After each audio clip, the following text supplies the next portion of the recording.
మన రక్షకుడైన యేసుక్రీస్తు నామములో అందరికీ వందనాలండి. ఈరోజు దేవుని మాటలు జకరియా గ్రంథము 8వ అధ్యాయం 15వ వచనం. ఈ కాలమున యెరూషలేమునకును యూదావారికిని మేలు చేయనుద్దేశించుచున్నాను గనుక భయపడకుడి.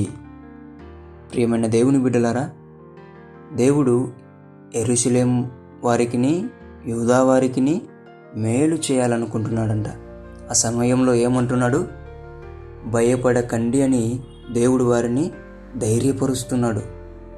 ప్రియమైన దేవుని బిడ్డ, దేవుడు తన ప్రజలకు ధైర్యాన్ని ఇస్తున్నాడు. నీవు కూడా ఆ ధైర్యం కోల్పోయి ఉంటున్నావేమో.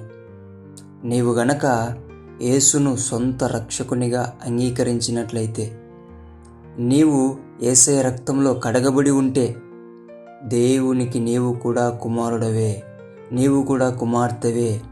ఆ ప్రజలకి ఎలాగైతే మేలు చేయాలని ఉద్దేశించాడో, నీవు కూడా ఆయన నమ్మావు కాబట్టి, ఆయన రక్తంలో కడగబడ్డావు కాబట్టి, దేవుడు నీ పట్ల గొప్ప కార్యం, గొప్ప మేలు చేయబోతున్నాడు.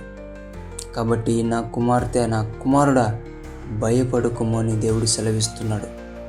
ప్రేమైన దేవుని బిడ్డలారా, ధైర్యం కోల్పోయి ఉంటున్నారేమో.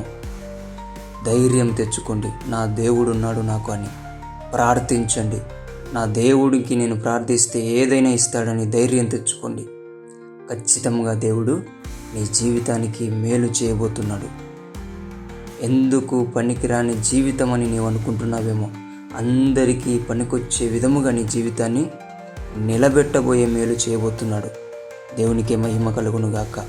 భయపడుకు నా కుమార్తె, భయపడుకు నా కుమారుడా, నేను నీకు తోడై ఉంటున్నానని చెప్పి దేవుడు బలపరుస్తూ ఉంటుండగా, బలం పొందుకొని ధైర్యం తెచ్చుకొని దేవుడు నీ జీవితానికి చేసే మేలును అనుభవించాలని దేవుని పేట మనవి చేసుకుంటున్నాను.